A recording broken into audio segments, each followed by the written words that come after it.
Três âncoras deixou Deus ao homem: o amor à pátria, o amor à liberdade, o amor à verdade. Cara nos é a pátria, a liberdade, mais cara. Mas a verdade, mais cara de tudo. Damos a vida pela pátria, deixamos a pátria pela liberdade. Mas a pátria e a liberdade renunciamos pela verdade. Porque este é o mais santo de todos os amores. Os outros são da terra e do tempo. Este vem do céu e vai à eternidade. Rui Barbosa. Eu sou o Thiago Flores, no podcast Uma Boa Prosa.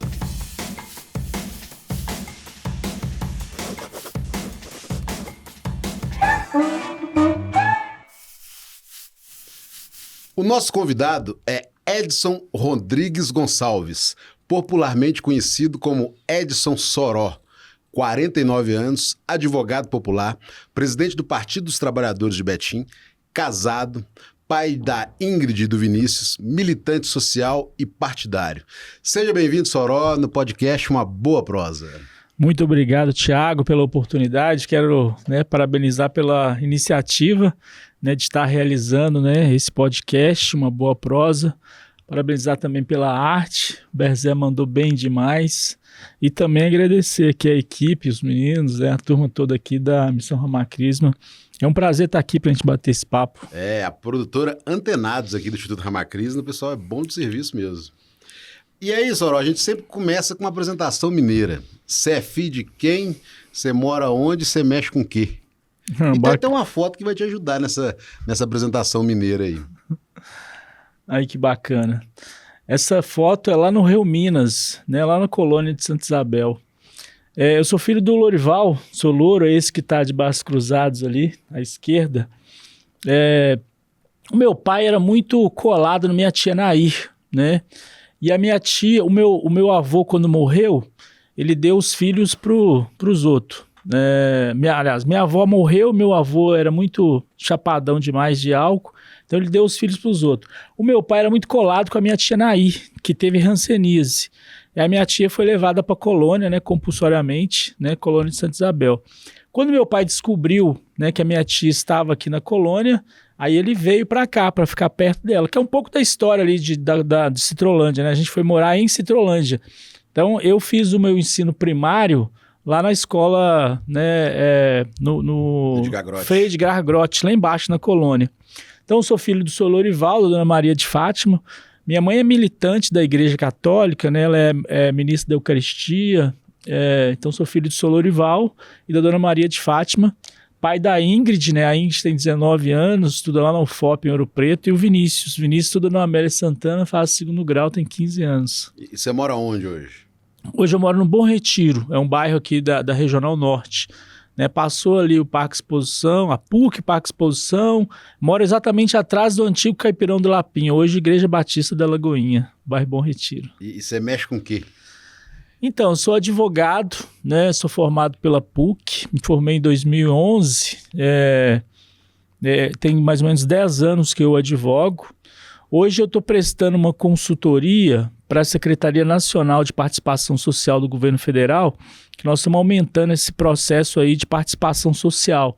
Então nós identificamos 1.300 organizações e entidades da sociedade civil, instituímos fóruns de participação social e aqui em Minas eu tenho contribuído. Então eu advogo e estou prestando essa consultoria aí para o Governo Federal.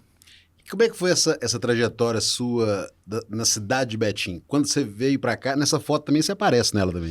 Sim, eu sou essa criança aí que tá com a bola, Desde cedo eu já era craque, fominha, já peguei a bola para mim. Enfim, eu gosto de futebol até hoje estou jogando um cinquentão, Mas enfim, desde muito cedo eu conheci o movimento estudantil. Eu fui militante de pastoral de juventude, fui da pastoral da juventude, grupo de jovens de igreja, sempre militei no movimento estudantil. No Fora Collor, em 92, eu comecei a entender que eu era presidente do Grêmio Estudantil da escola do Engar, Josefina Macedo Gontijo. Então ali eu e Irley, a gente construiu o Grêmio e a gente reconstruiu a União Municipal dos Estudantes, que é a UMES em Betim. E a partir dali eu comecei a participar, conheci o Partido dos Trabalhadores, fui, né, do coletivo estadual da juventude do PT.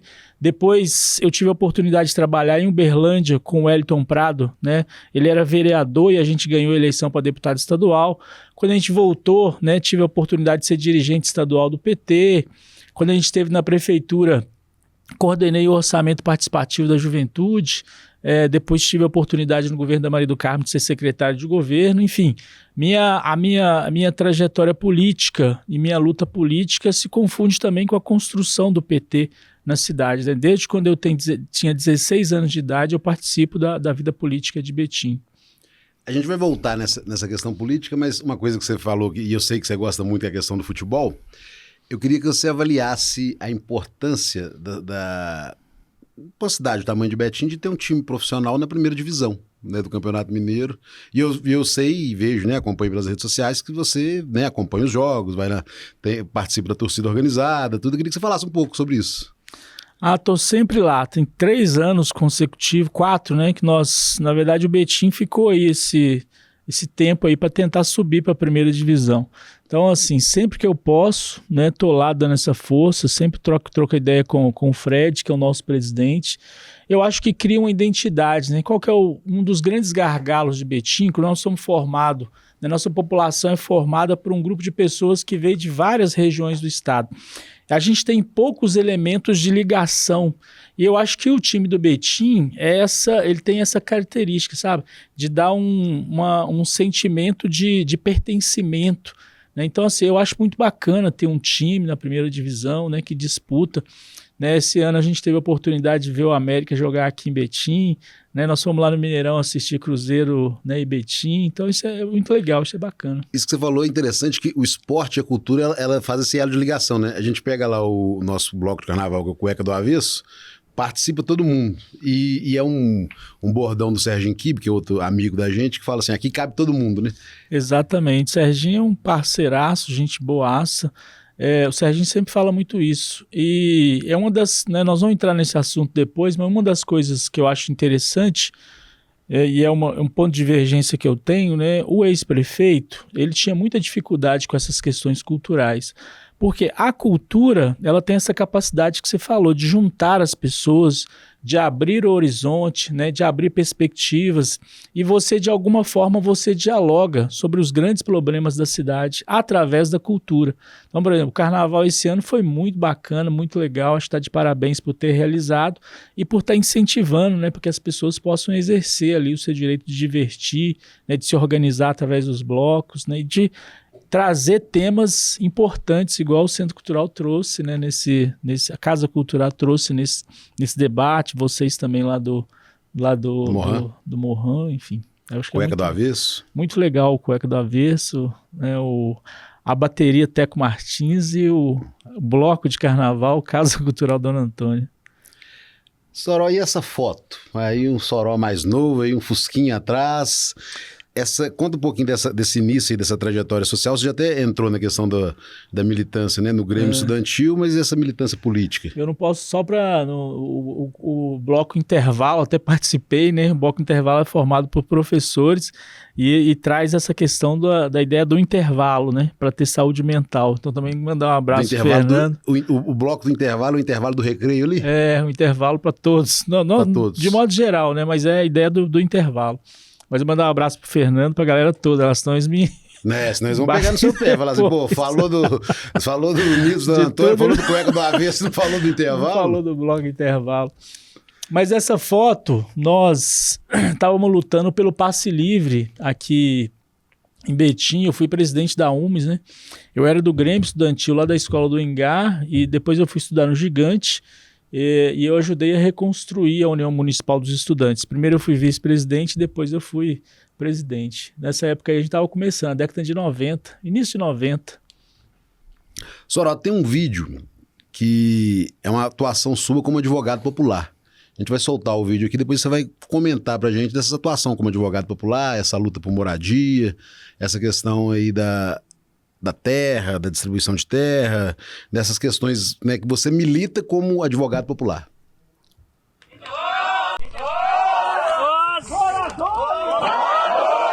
Rede de apoio! Advogados populares!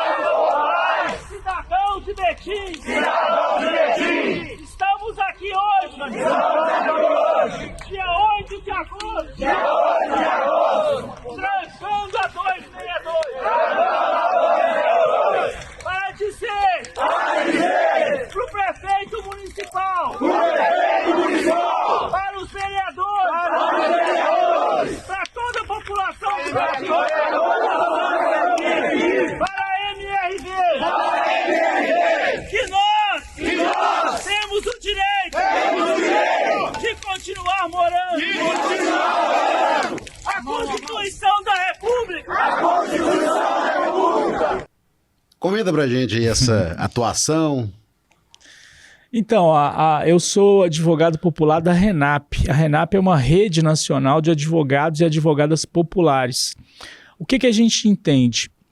Uma das coisas mais difíceis que você tem hoje no Brasil, em função da desigualdade social, é o acesso de direito à justiça. Então, assim, quem tem dinheiro paga bons escritórios de advocacia. As empresas, elas têm condição de ter, né, bons advogados para poder defender os seus interesses. A população tem uma dificuldade muito grande de acesso, né, ao sistema de justiça. Então a RENAP, que é essa rede nacional de advogadas e advogados populares, atua em causas coletivas. Individualmente a gente não tem como defender os interesses da pessoa. A gente orienta o pessoal a procurar a defensoria pública, né? Ou de alguma forma negociar com algum advogado para poder defender os seus interesses. Mas essas causas coletivas, mulheres são vítimas de violência, questão do racismo, né, que a gente enfrenta no Brasil, a questão do direito à moradia, aí a gente tem um grupo hoje que é coordenado pelo professor Fernando, que é professor de Direito Administrativo da PUC. Fernando Rodrigues. Foi meu professor, Fernando é muito bacana. Gente boaça. Então a gente constituiu esse grupo, o Ailton, que é do PSOL, a gente constituiu um grupo de advogados para a gente atuar nessas causas coletivas. E em Betim tem uma questão fundamental, que é essa questão do direito à moradia. Né? Nós sabemos que a legislação prevê que o município, o estado e a União têm que ter políticas habitacionais para garantir que as pessoas tenham moradia digna. E, infelizmente, essa responsabilidade vem sendo assumida só pelo governo federal. O último grande programa que a gente teve na cidade de Betim com relação à moradia foi Minha Casa Minha Vida. Na oportunidade até que a Maria do Carmo era prefeita, nós tivemos o maior programa habitacional de Minas Gerais, que foi 1.300 moradias, né? E aí a gente atendeu as famílias que recebiam de 0 a 3 salários mínimos. Então, assim, essa manifestação foi preciso a gente trancar a BR-262, para chamar a atenção do poder público municipal, na época o Medioli era o prefeito, com relação àquelas 130 famílias que moram ali na ocupação Pingo d'Água. Fala ocupação, mas as pessoas já estão lá já tem vários anos, né?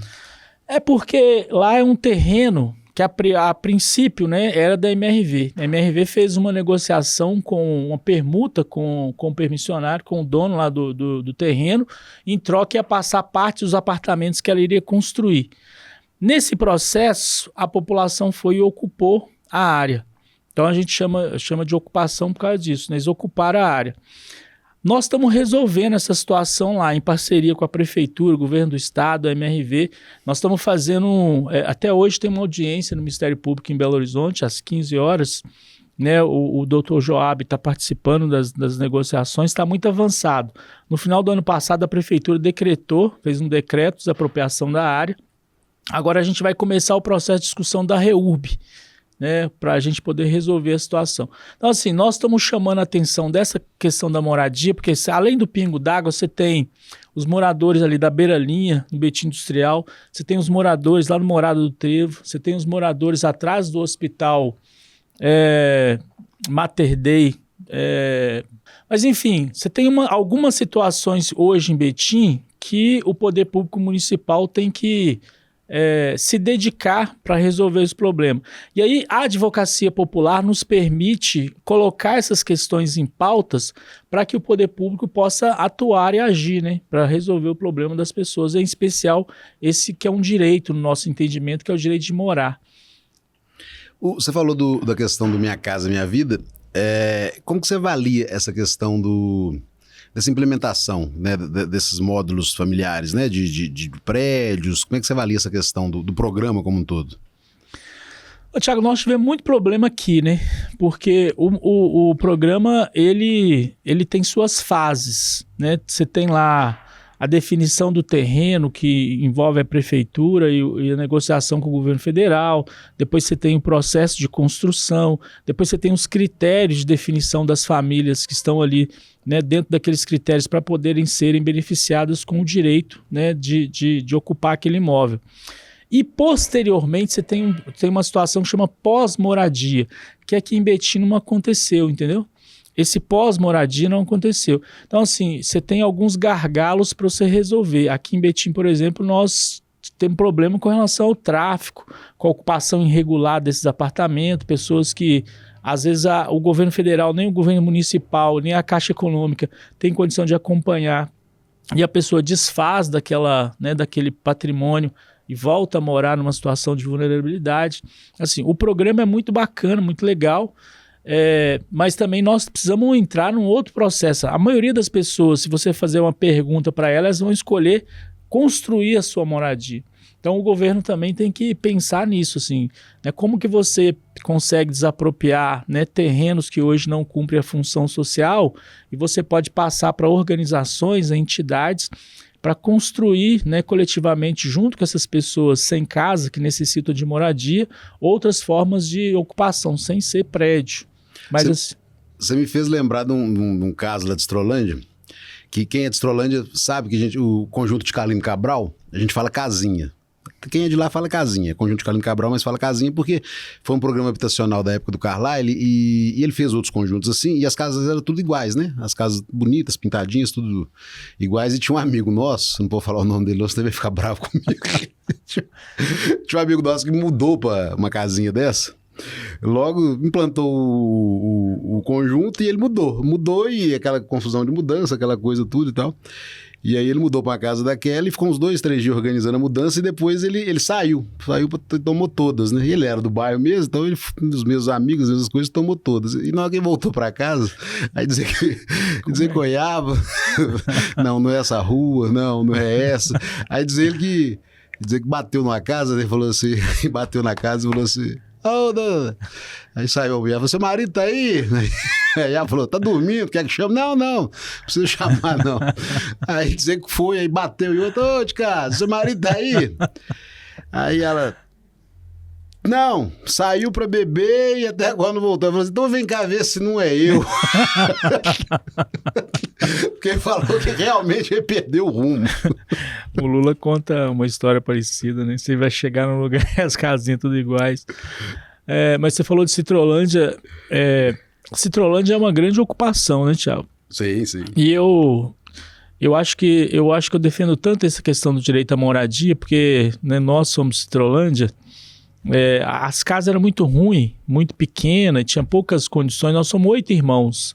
Então, na casa, aí depois quando a gente mudou para o Santa Lúcia ali, para o Novo Horizonte ali, para Biquinha também, era o quarto do meu pai, e aí tinha 2 quartos, um quarto para minhas 4 irmãs e uns quartos para nós 4 homens. Aí tinha 2 beliches em cada, mas assim, muito apertadinho, né?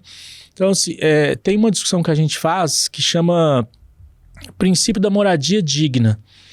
Que é assim, as pessoas têm o direito de morar numa casa que tem um quarto para cada um, né, que tem iluminação, que seja servido por serviços públicos ao seu entorno.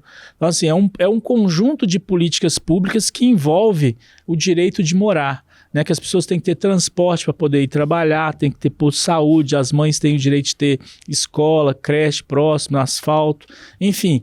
É uma grande discussão que a gente tem feito hoje nas políticas públicas, porque as políticas elas são meio espaçadas.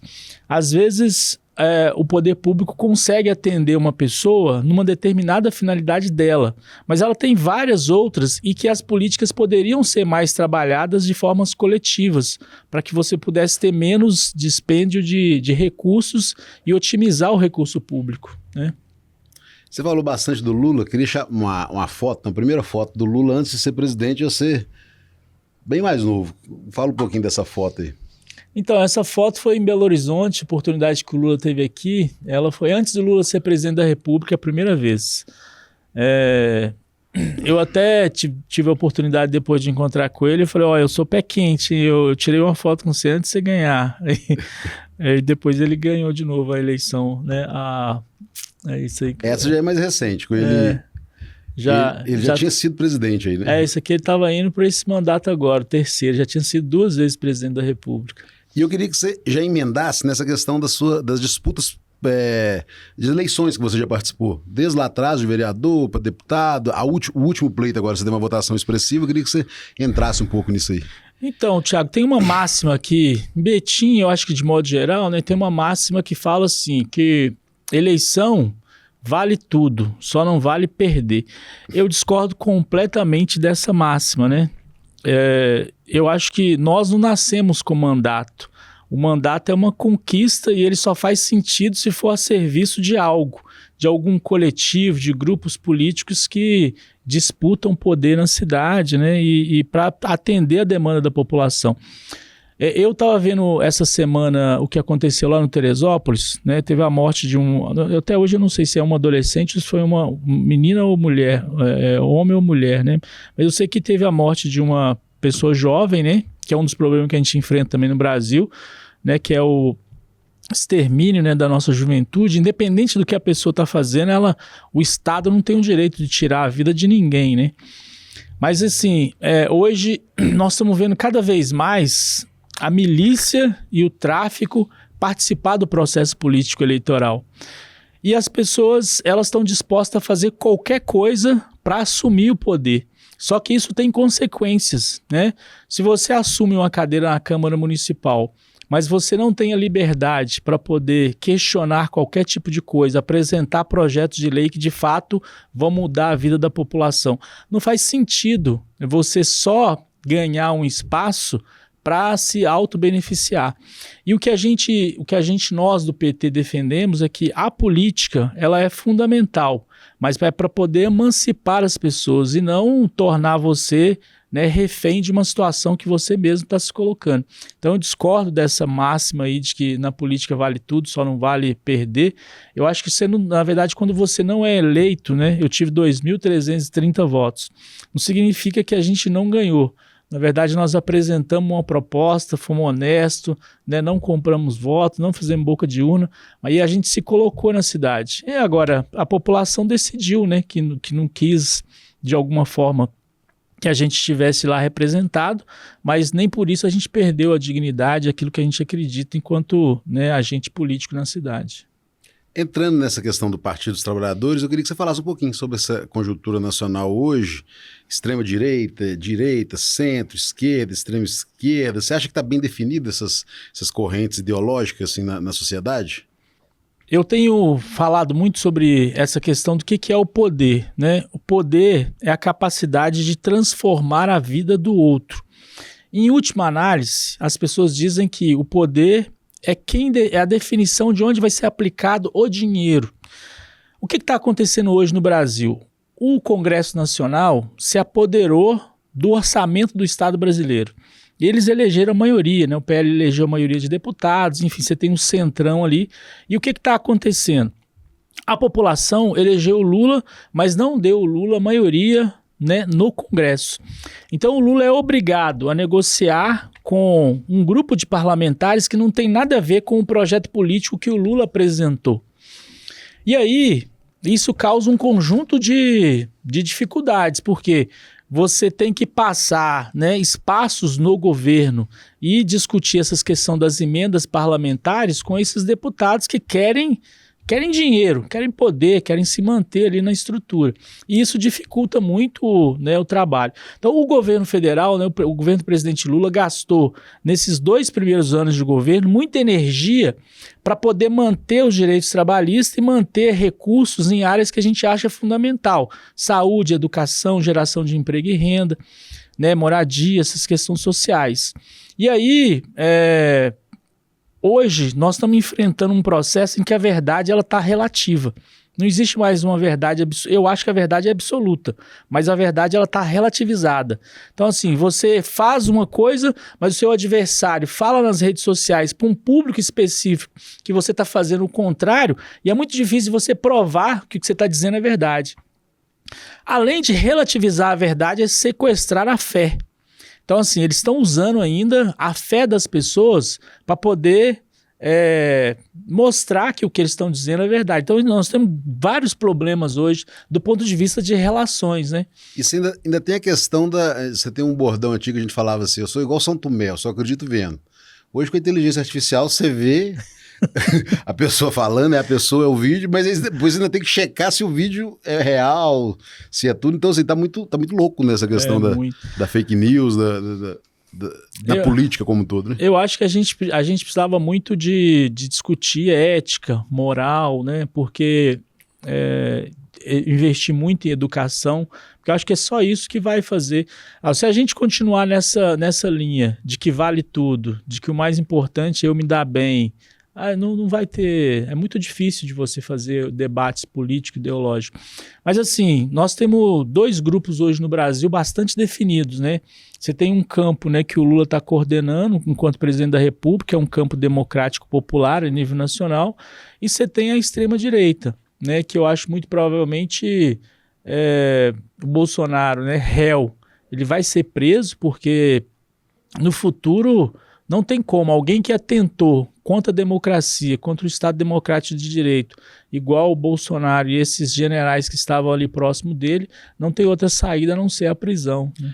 Agora, e como é que é essa discussão, por exemplo, dentro do Partido dos Trabalhadores, o Lula esquerda, centro, essa questão, até para conseguir governar? O PT consegue diferenciar muito bem o que é o PT e o que é o governo, né? Tem um professor da UFMG, Leonardo Afrides, que fala um pouco disso no livro dele. O Lula é um estadista, ele governa para todos os brasileiros, independente da ideologia, da crença, da raça. O partido não, o partido é um partido que faz a defesa dos interesses dos trabalhadores e das trabalhadoras. Então a gente tem a gente negrita isso muito bem, né, para a gente poder não ficar em contradição. O governo é o governo, PT é o PT, e a gente entende que o papel do presidente é governar para o conjunto do país. Mas nós, enquanto membros, filiados, dirigentes do partido, a gente tem que forçar, né, o governo para que ele possa, de fato, cumprir aquilo que está estabelecido nos nossos princípios, né, que é defender os interesses dos trabalhadores e colocar mais recursos, né, nessas pautas prioritárias para o partido, que é a grande disputa que a gente tem hoje, né? Da disputa de onde vai ser aplicado o dinheiro do Estado brasileiro, que parte da direita, né, como eles elegeram muitos deputados, muitos senadores, eles, né, querem investir, né, nas empresas, querem investir em setores que a gente acha que não é o melhor para o país.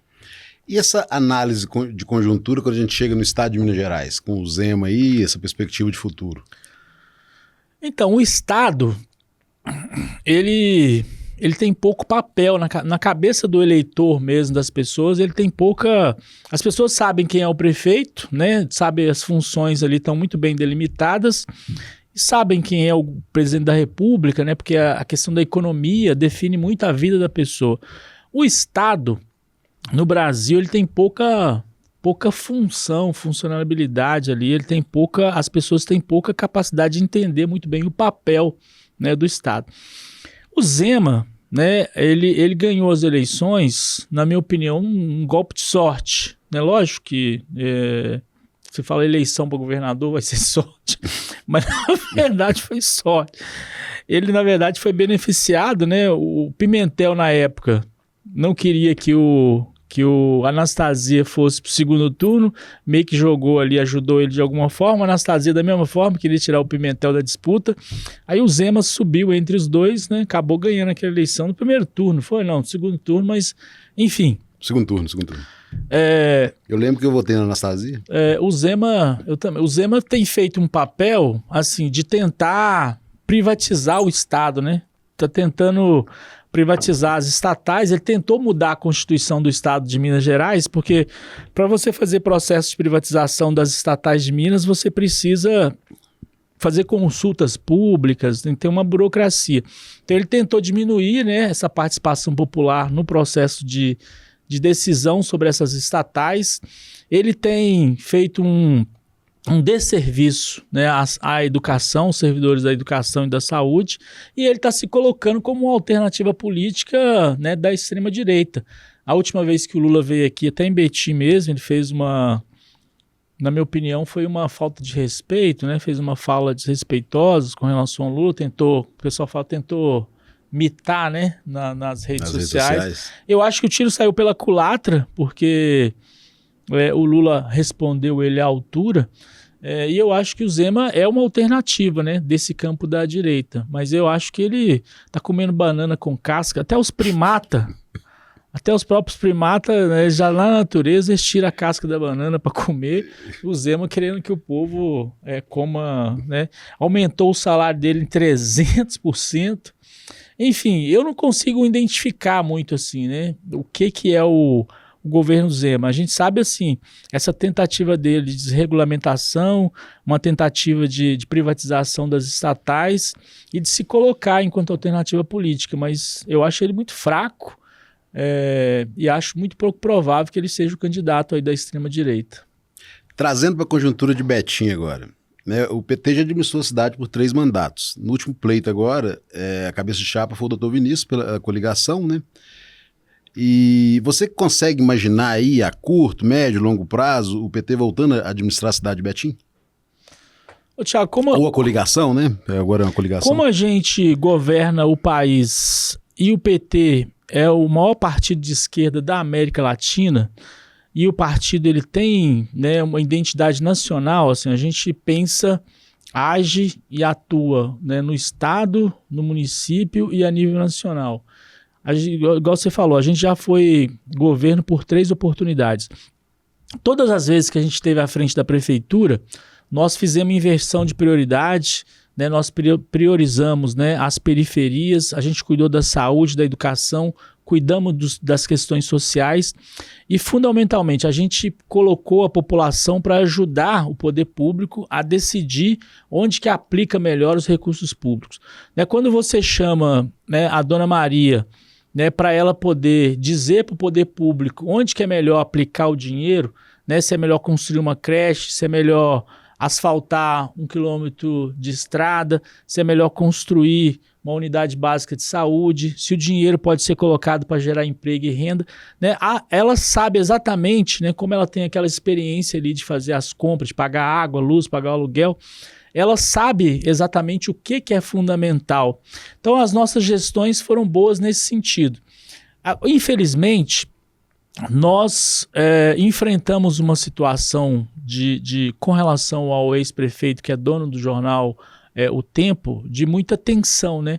A nossa principal liderança política foi tratada nos 4 anos do último mandato dela, de 2008 a 2012, né, na nossa opinião, com muita falta de respeito e numa tentativa muito nítida de desgastá-la, desconstruir o seu nome e também desconstruir o PT na cidade.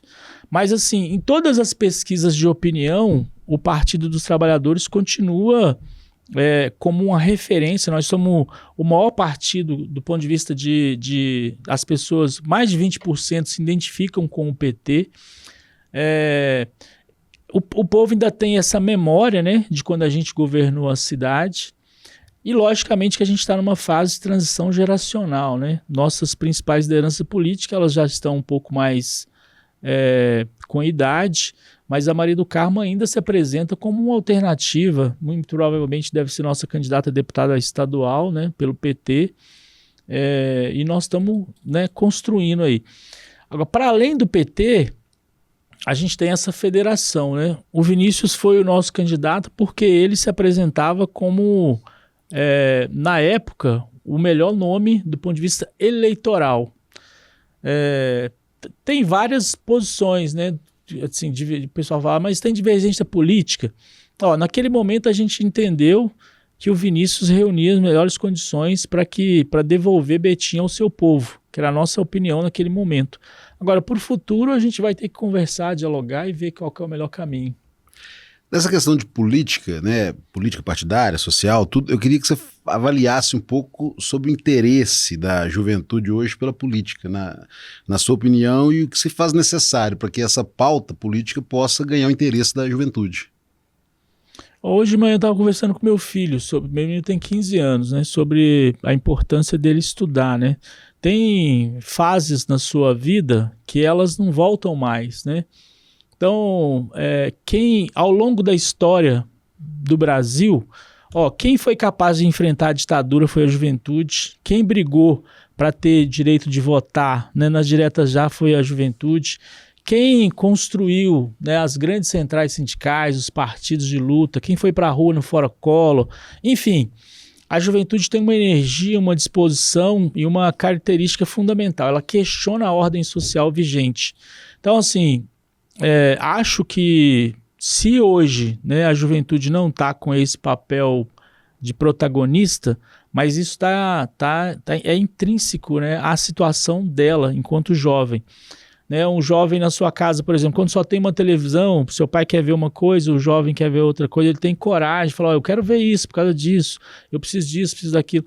Então, assim, eu acho que ele tem esse papel questionador, e é muito bacana, né, que o jovem possa se colocar cada vez mais, possa entender, participar do processo político.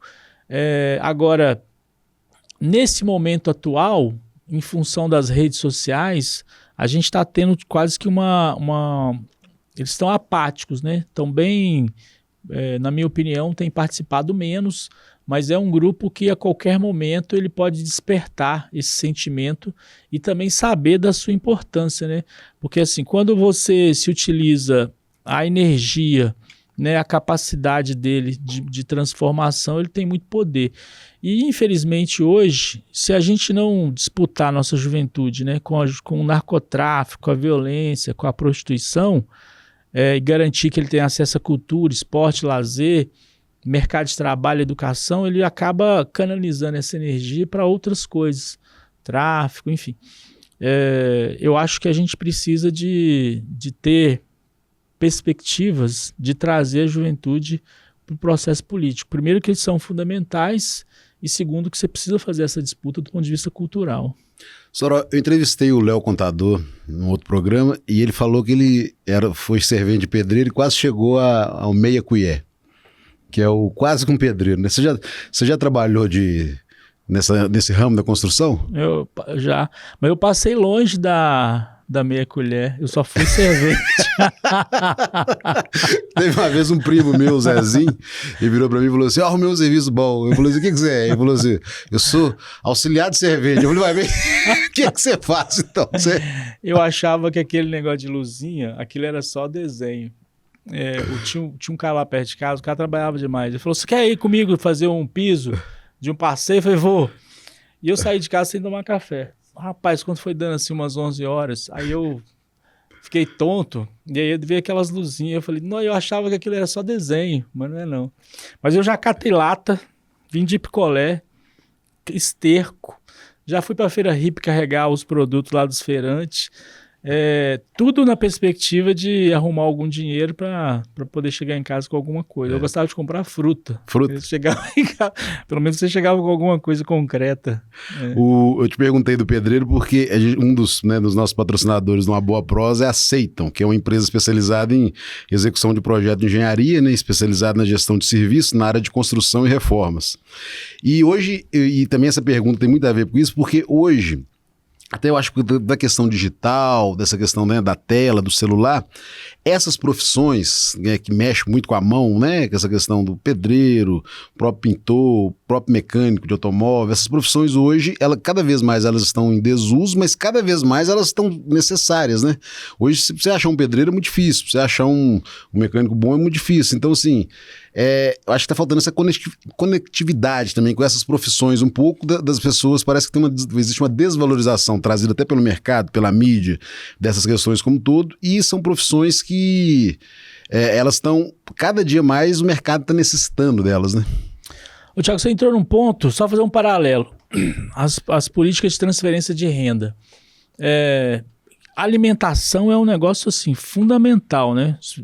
Primeira coisa que você tem que pensar é que a pessoa precisa comer bem para ela poder pensar em outros tipos de perspectiva.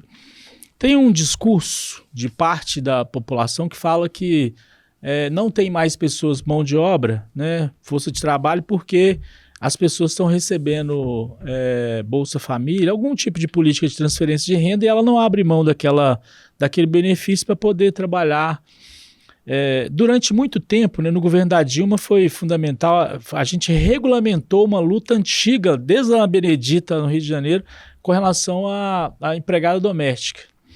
Então, assim, as pessoas estão muito mal acostumadas, acha que esse tipo de serviço pode ser remunerado de qualquer forma. O que está mostrando para nós é que é o contrário, né? Tipo assim, uma pessoa que exerce um trabalho, uma profissão de pedreiro, ajudante de pedreiro, de carpinteiro, ela também ela emprega ali um conjunto de informação técnico-científica e ela merece ser bem remunerada. Ainda mais, porque você imagina uma pessoa que fica no sol em cima da sua casa, mexendo com o seu telhado. Primeiro que aquela atividade é fundamental para você, para a segurança de sua família. Segundo que ela está despendendo ali de um tempo e, né, recebendo ali uma carga de energia do sol, enfim. Eu acho que nós precisamos melhorar nosso entendimento, né, da sociedade, que essas atividades, essas profissões, elas merecem ter a remuneração que a atividade merece, né, é exercida. E que eu acho que aí você vai ter, quando você pagar mais, né, para aquele tipo de atividade, você as pessoas vão se interessar mais, porque não dá para você achar que um engenheiro ou outra profissão merece um determinado valor, né, remuneratório, e querer achar que esse serviço ele é desqualificado e a pessoa não precisa receber uma remuneração digna, né? Alfaiate, por exemplo, você não acha, né? Tem pouquíssimos, né? Pouquíssimos. Meu figurino, né? Essas blusas bonitas, quem faz para mim é o Juca, do Quebra Conceito, né? A grife dele. Então, o Juca depois vai ser um entrevistado aqui também no Boa Prosa. E puxando, né, nessa questão do Juca, eu queria que você falasse um pouquinho dessa questão do racismo também, da sociedade, racismo. Eu sei que você acompanha, né, a questão do sistema carcerário, né, número de pessoas privativas de liberdade com esse recorte racial. Eu queria que você falasse um pouquinho disso. O Movimento Negro Unificado, até queria mandar um abraço pro Juca, Associação Betim Cor Brasil. Marlene Guerreira, Marlene Bento, depois vamos trazer a Marlene aqui também. Thiago, nós estamos completando 136 anos de 1888, quando o Brasil proibiu que pessoas negras fossem trazidas da África para o Brasil de forma para serem escravas. Desde essa época, né, a gente ainda sente os efeitos nefastos do que foi o regime escravocrata no Brasil. Então, se a gente pegar, você entrou num ponto importante, a maioria das pessoas que são privadas de liberdade são negras, os piores salários são das pessoas negras, quem vive nas piores condições de moradia são as pessoas negras, quem sofre mais violência são as pessoas negras. Além disso, você ainda tem um corte das mulheres, né, que nós estamos no mês de março. Assim, quem mais sofre violência obstétrica? A mulher negra. Os piores salários? As mulheres negras. Quem sofre mais violência do seu corpo, né, vítimas de violência de gênero? As mulheres negras. Enfim, nós temos no Brasil um racismo estrutural, né? E esse racismo ele precisa ser combatido, e na minha opinião ele é combatido com política pública e com educação. Porque recentemente eu tive na delegacia da Polícia Civil, fiz uma representação com relação ao racismo, e os próprios escreventes, os policiais, eles têm uma dificuldade grande. O cara ficou falando comigo assim, isso é besteira, isso é coisa de marica, eu resolvo na porrada. Eu falei, meu amigo, tudo bem, eu respeito a sua opinião, mas nós estamos fazendo uma denúncia grave sobre racismo e eu quero que seja... Nós precisamos, para enfrentar esses problemas, nós precisamos de muita educação. E tem a legislação, né? Inclusive Betim vai iniciar agora um trabalho nas escolas municipais de 1º ao 9º ano com relação ao ensino da cultura indígena e, né, de matriz africana nas escolas públicas. Isso para mim que é fundamental, que é você tirar a legislação do papel e transformar ela em fato, né? As pessoas têm o direito de saber da sua história. Essa história que é contada pelos europeus, de que o Brasil foi descoberto, né? Isso é uma grande mentira. Aqui já existia povos originários, as pessoas já estavam aqui.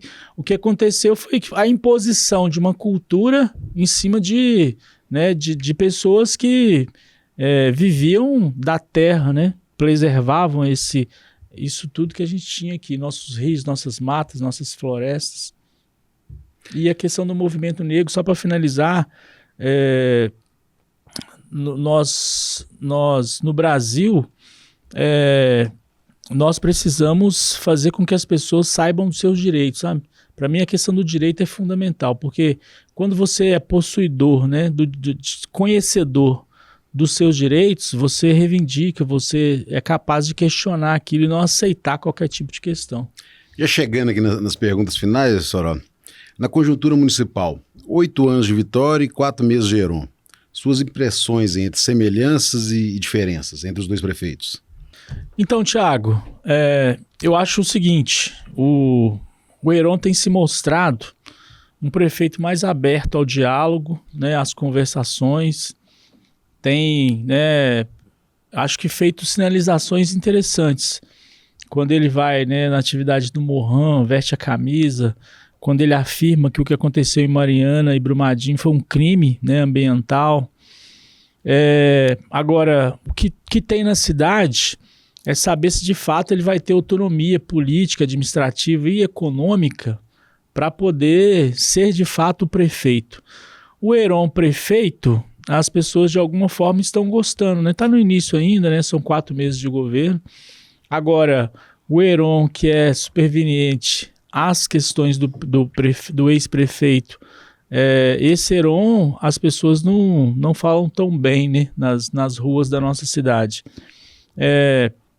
O PT, ele tem, logicamente, posição política na cidade. A gente espera que o governo dê certo, que a cidade possa crescer, se desenvolver, que ele possa resolver os grandes problemas que a gente tem hoje, que na nossa opinião passa por uma política mais efetiva de assistência social, né, para garantir que as pessoas tenham ali sua assistência. A gente acha fundamental resolver os problemas habitacionais, né? A gente tem vários, a gente entende hoje tem um déficit habitacional enorme que precisa ser discutido. A saúde, né? Eu acho que a gente precisa de acabar com esse processo de terceirização e a gente precisa de colocar mais servidores públicos efetivos, né, para de fato a gente ter uma política que vai tratar o cidadão enquanto, né, betinense de fato. E a questão da educação, né? Nós tivemos já problemas agora com os atendentes pedagógicos. Essa política, né, meu filho estava estudando em escola municipal o ano passado, agora estuda em escola estadual, mas assim, você tem uma troca de profissionais muito grande, né, nesse processo de terceirização. Enfim, e você tem a infraestrutura, que eu acho que nos últimos anos, todos os governos, desde o Ivaí Nogueira, Carlyle, Maria do Carmo, né, Medioli e agora Heron, a cidade tem de alguma forma se desenvolvido do ponto de vista da estrutura física. Mas nós precisamos fazer com que essas políticas funcionem. Nós temos um orçamento, né, para esses próximos 4 anos de 12 bilhões de reais. É um orçamento, lógico que o recurso nunca é suficiente, mas você tem um orçamento assim, relativamente bom que dá para você poder desenvolver políticas públicas que melhoram as condições de vida da população. Então é isso que a gente espera, né, do prefeito Heron, e tudo que a gente puder fazer para ajudar da perspectiva de que for bom para a cidade, a gente vai fazer. E do ponto de vista do que a gente achar que não é o ideal, a gente vai questionar, a gente vai dar publicidade, a gente vai estar, né, denunciando. Acho que a questão ambiental também é outra pauta que a gente precisa de debater, né? A questão do Parque Ecológico Chico Mendes e a preservação dos outros parques que a gente tem na cidade, eu acho que é um ponto fundamental. O Heron vai se mostrar que ele é de fato a pessoa que mereceu os votos da população de Betim, né, nessa relação que ele tem, porque às vezes a nossa melhor qualidade é o nosso pior defeito. Então, assim, o Medioli foi fundamental para que ele pudesse ocupar a cadeira de prefeito. Mas o Medioli também é o maior gargalo para ele se consolidar enquanto liderança política na cidade. Uma análise. 4 anos de governo Bolsonaro, 2 anos e 4 meses de governo Lula. Então, o Bolsonaro foi só o jet ski, né? Isentou o imposto do jet ski. E ele sai falando isso aí para todo lado. Liberou, assim, né? Da medida do possível, ele foi tentando liberar o armamento. Nós acreditamos completamente no contrário. Nós queremos que as pessoas não precisem de usar arma de forma nenhuma para poder se defender. A gente defende a vida. O governo do presidente Lula resgatou um conjunto de políticas públicas, né, do seu primeiro, segundo, né, no primeiro mandato da Dilma, e o Lula está fazendo de tudo para baixar o preço dos alimentos, né? A gente começou assim de alguma forma a baixar, e eu acho que assim, não tem comparação, sabe?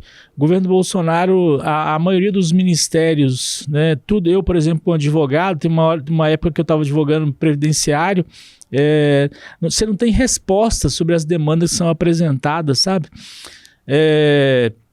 Enfim, eu acho que o Lula tem tudo para dar certo. Ele é candidato novamente em 2028. 2026, na verdade, né? 2026. 2026, ano que vem, já. Ano que vem. Ano que vem. E eu acho que a gente tem tudo para consolidar. Você acha que ele é candidato à reeleição? Eu acho que ele é candidato à reeleição por um único motivo, porque a democracia no Brasil está em jogo. A gente achava que a democracia estava consolidada, mas na verdade a democracia está em jogo. E por isso o Lula é candidato novamente. Para encerrar, isso aqui dá para gravar um outro programa só com essa pergunta. Todos esses processos, né, que existe, né, relacionado à questão do Bolsonaro, tudo, muito relacionado à questão aí dos atos, né, de 8 de janeiro. Como é que você analisa aí, juridicamente e politicamente, uma possível prisão do Bolsonaro? Eu acho que para o Brasil, o Bolsonaro precisa ser preso, né? Para além do Bolsonaro, esses seus ex-ministros, em especial os que são, né, alta patente do poder dos militares no Brasil. Eu acho que é importante servir de exemplo para que ninguém mais no Brasil possa atacar a democracia. Acho que ele vai ser preso, acho que boa parte desses, né, que se tornaram réus pelo STF também serão presos.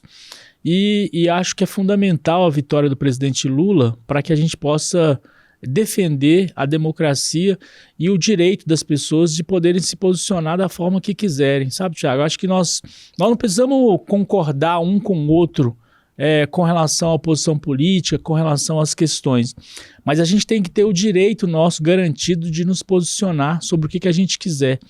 E acho que a prisão, né, do Bolsonaro e dessa turma que tramou o assassinato do presidente Lula, do vice-presidente Alckmin, do Alexandre de Moraes, vai permitir com que a gente faça um novo debate, né, com essa parcela da direita no Brasil, né, de mais respeito às pessoas que têm, aos LGBTQIA+, aos negros, a questão dos direitos, sabe? Eu acho que nós não somos e não podemos aceitar ser um quintal, né, dos Estados Unidos. O Brasil é um país potente, um país gigante, um país com muito potencial, um país que tem uma população trabalhadora e tem tudo para crescer, se consolidar como uma grande economia no mundo. E eu acho que essa